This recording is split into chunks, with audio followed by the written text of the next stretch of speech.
မြန်မာနိုင်ငံမှာနေရင်လည်းဆွစ်ဇာလန်နိုင်ငံရဲ့အတူကစာတီပိုင်းရရှိထားတဲ့ MBA ဘွဲ့တစ်ခုနဲ့တင်ကိုမိတ်ဆက်ပေးကြပါတယ်။ ADBC International College ကနေပို့ချပေးနေတဲ့ MBA program အားဆိုရင်တင်ကိုစီးပွားရေးလောကရဲ့ထိပ်တန်းကောင်းဆောင်တစ်ယောက်ဖြစ်လာဖို့အပြည့်အဝကူညီပံ့ပိုးပေးသွားမှာပါ။ ဒီ MBA program မှာလုပ်ငန်းခွင်မှာတကယ်အသုံးဝင်မဲ့အဓိကဘာသာရပ်၈ခုကိုစနစ်တကျသင်ကြားပို့ချပေးသွားမှာပဲဖြစ်ပါတယ်။အဲ့ဒါတွေကတော့လုပ်ငန်းတစ်ခုလုံးကိုဥဆောင်မဲ့ strategic planning ဘဏ္ဍာရေးကိုကျွမ်းကျင်စွာကိုင်တွယ်နိုင်မှုအတွက် Finance for Strategic Managerလုပ်ငန်းဖွံ့ဖြိုးမှုအတွက်သုတေသနပြုမဲ့ Research for Strategic Development အဖွဲ့အစည်းတွင်းမှာရှိတဲ့လူသားရင်းမြစ်တွေကိုနားလည်စေမဲ့ Organizational Behavior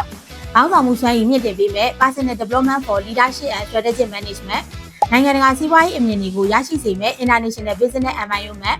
ကမ္ဘာဈေးကွက်ကိုထိုးဖောက်နိုင်မဲ့ International Marketing နဲ့ခင်မီလူ့စွမ်းအားအရင်းမြစ်စီမံခန့်ခွဲမှုအတွက် Strategic Human Resource Management စတဲ့ဘာသာရပ်တွေကိုတနေရာထဲမှာပြည့်ပြည့်စုံစုံလေ့လာရမှာပဲဖြစ်ပါတယ်။ဒီတော့ဒီဘာသာရပ်၈ခုကိုလေ့လာပြီးသွားတဲ့အခါမှာသင်ရဲ့ career မှာဘယ်လိုခွင့်လန်းသစ်တွေကိုရနိုင်မလဲ။ဒီ MBA ဘွဲ့ကသင်ကိုဘယ်လိုနေရာသစ်တွေကိုဖော်ဆောင်ပေးနိုင်မလဲဆိုတာကိုသိရှိဖို့အတွက် like and follow လုပ်ဖို့မမေ့နဲ့နော်